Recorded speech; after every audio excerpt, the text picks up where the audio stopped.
মে মাসের 18 তারিখ 19 তারিখ বাংলাদেশে ইন্টারভিউ হবে। দুবাই থেকে ডেলিগেট যাবে Dubai taxi, bike delivery, driving জবগুলোতে লোক নেয়ার জন্য। যারা হয়তো বা আসতে চাচ্ছেন আপনারা আপনাদের পছন্দের এজেন্টদের সাথে যোগাযোগ করতে পারেন। তবে বর্তমানে আপনারা যদি বাইক ডেলিভারি জবে আসেন অথবা ট্যাক্সি ড্রাইভিং জবে আসেন তাহলে কিরকম ধরনের ইনকাম করতে পারবেন, সুবিধা অসুবিধা সবকিছু আপনাদের সাথে শেয়ার করব। তো আমার ভিডিওটি যদি ভালো লাগে তাহলে ভিডিওটিকে একটি লাইক করুন আর আমার চ্যানেলের সাথে থাকার জন্য সাবস্ক্রাইব করে দিবে। বর্তমানে যদি দুবাই ট্যাক্সিতে আসেন তাহলে লাইসেন্সের খরচ দিবে, থাকার জন্য কোম্পানি জায়গা দিবে, এগুলো হয়তোবা গাড়ি পাওয়ার পরে প্রতি মাসে মাসে স্যালারি থেকে কাটবে।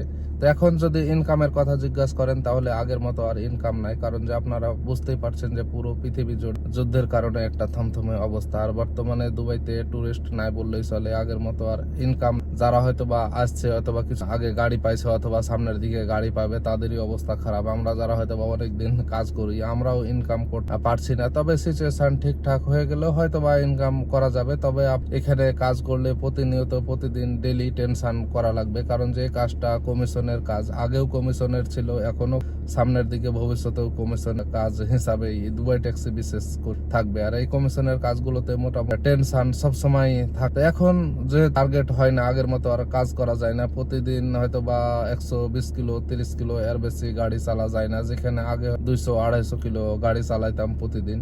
মানে এখানে আপনি যত বেশি কাজ করতে পারবেন আপনার তত বেশি হবে। তো এই সিচুয়েশনে খুব একটা সুবিধা হবে না দুবাই ট্যাক্সিতে, কারণ যে ইনকাম নাই, কখন এই সিচুয়েশন ঠিক হবে তার কোনো গ্যারান্টি নাই। যারা হয়তো বা আসছে, আসার পরে ওভার পেমেন্ট অনেক হয়ে যায়, 10,000-15,000 দিরহাম। এই ওভার পেমেন্টের টাকা শোধ করতে করতে অবস্থা খারাপ হয়ে যায়। যদি আসার পরে হয়তো বা 3-4 হাজার স্যালারি প্রতি মাসে পাইতেন অথবা মাসিক স্যালারি হয়তো মাস শেষে আপনি একটা অ্যামাউন্ট পাবেন, তাহলে হয়তো বা একরকম ছিল। কিন্তু এখানে আমাদেরকে স্যালারি বানানো লাগে।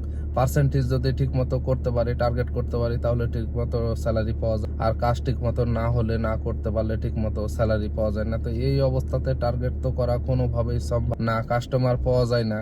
টুরিস্ট না, যারা হয়তো বা এখানে স্কুলে ছেলে মেয়েকে পড়ানোর জন্য আসতো তারাও এখানে স্কুল বন্ধের কারণে দেশে সবাই চলে গেছে। সব মিলাই একটা অন্যরকম পরিস্থিতির মধ্যে আছে, ইনকাম নাই বললেই চলে। তো আপনারা যদি তারপরও আসতে চান তো আমি বাধা দিব না, আবার আসতে বলবেও না, কারণ যেখানে খুব একটা সিচুয়েশন যে ভালো আছে সেটাও না।